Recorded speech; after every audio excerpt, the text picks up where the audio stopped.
Hey everybody, it's Jody here, and we are going to talk about Cracker Barrel again. Now, I'll tell you, I've been sick. I've got this cough. I want to try my best to not cough while talking. But I was in a conversation last night at a middle school football game with our high school marketing teacher, and we were talking about different marketing of restaurants like Chick-fil-A, and we talked about Cracker Barrel. Now, in episode 9, I talked about Cracker Barrel and what was going on with them, where they had, according to the news, if you just read the news or just read the headlines, you would see that there's this big backlash because they changed their logo. Well, truth is that, excuse me, in an effort to reach younger audience, they were freshening up some things in their restaurant. It's not a bad thing to do. They were doing some remodels and redesigns and having a new floor plan, a little bit less stuff, kind of freshening up. Can't really blame them. They did go after and freshen up the logo. One of the big things I did not like about that was by changing the logo to this more modern sort of logo, you just make yourself more like everybody else instead of standing on your own. And so I didn't really like the logo change, but I understand, hey, you're going to go after younger market and you want to make some change, just freshen things up. You don't want to be like the dentist who opened his practice in 1975 and never updated anything. So when you go in there, you feel like you're in a museum. You don't want to do that. And so I think it's kind of smart to be thinking about ways to reach a younger audience. But they lost control of the narrative and it just blew up from there. And so what happened was Cracker Barrel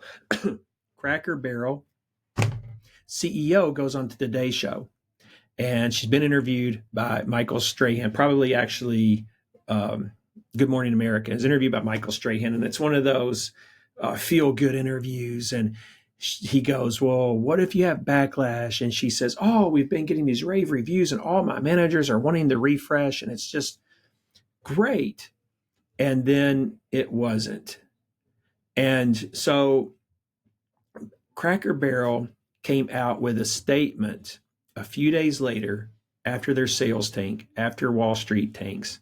And this is their statement. August 25th. A promise to our guests. In the last few days, if the last few days have shown us anything, it's how deeply people care about Cracker Barrel. We're truly grateful for your heartfelt voices. You've also shown us that we could have done a better job sharing who we are and who we'll always be. What has not changed and what will never change are the values this company was built on when Cracker Barrel first opened in 1969. Hard work, family, and a scratch-cooked food made with care, a place where everyone feels at home, no matter where you're from or where you're headed.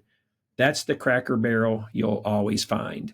And this statement, in light of everything that had happened, is trash. This is terrible.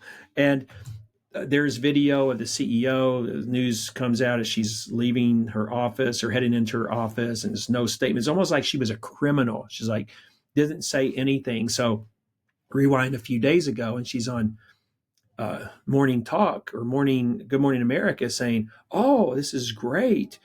People are going to love it. And everybody's asking for it. And then whenever the backlash really hits, this PR statement written by a PR person that sounds like absolute just nothingness. And it makes you scratch your head and say, well, are they, who are these people?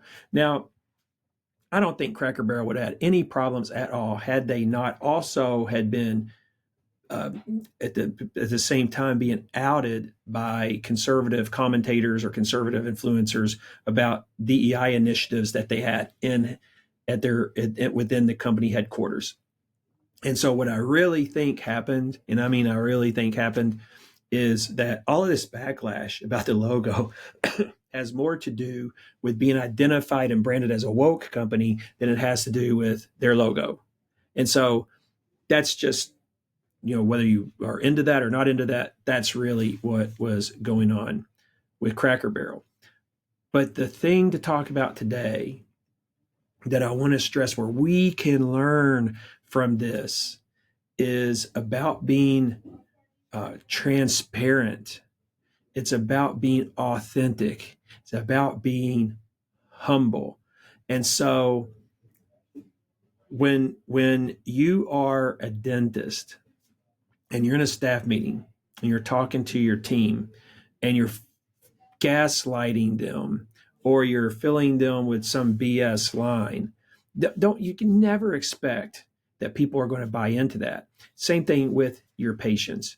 So I think what is so important here, and I've seen it in my career a lot, it's like so simple, but so many people don't get it. It's be authentic.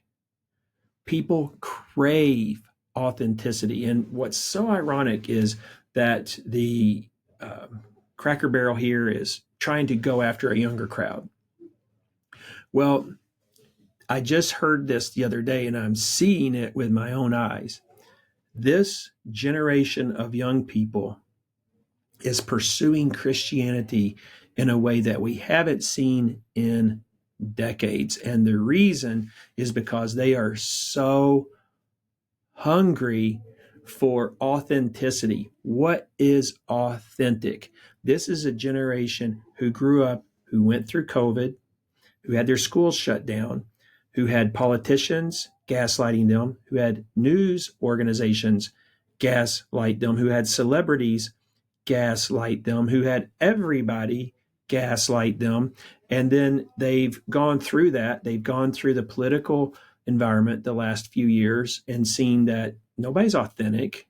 There's so much fake BS out here. And so they are hungry. So we have a generation of people who are seeking authenticity like it's never been sought before.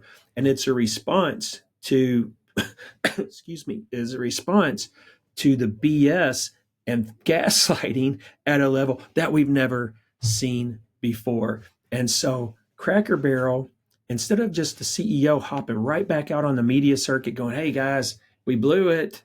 We're still Cracker Barrel, but man, we thought we had listened to you, but I guess we missed. So we're going to make this thing right. Instead of just coming out and being authentic, being vulnerable, eating a little humble pie along the way, they release this and then retreat. The CEO retreats as if she is a criminal. And if you just sit back and look at it as a business owner, it's easy to go, I don't ever want to be like that. I don't ever want to be someone who gaslights my people, who gaslights my patients. I don't ever want to be someone who so easily tells BS. Everybody's BS meter is on high alert these days after what we've been through the last few years. Excuse me. And it's so important that we lock in on that. So if you really want to stand apart in your dental practice with your marketing, with your customer service, with how you lead your team, be authentic and be transparent. Just be real. People hunger for that from their thought leaders, from their politicians, from their news media, but also from their doctors and their bosses. And so big lesson there. I think that's really easy to see, like a spotlight shining down on it. Don't be like that. That's fake. And people want what's not fake today more than they ever have. Now, I hope that you maybe picked up a little thought or two that you didn't have before this podcast. I also hope that if you don't mind, you can hit the like and subscribe and help me get this content out to more dentists out there who maybe are in private practice, who are having a rough go of it or stressed or unhappy, and they're just trying to find a way to bring more joy into their practice. And so I appreciate you all. If you have any comments, leave them in the comments below. And I look forward to seeing you again on the next episode. This is episode 13. And I will tell you, I want to make this commitment. Unless something big happens, I'm not going to talk about Cracker Barrel again. Thanks.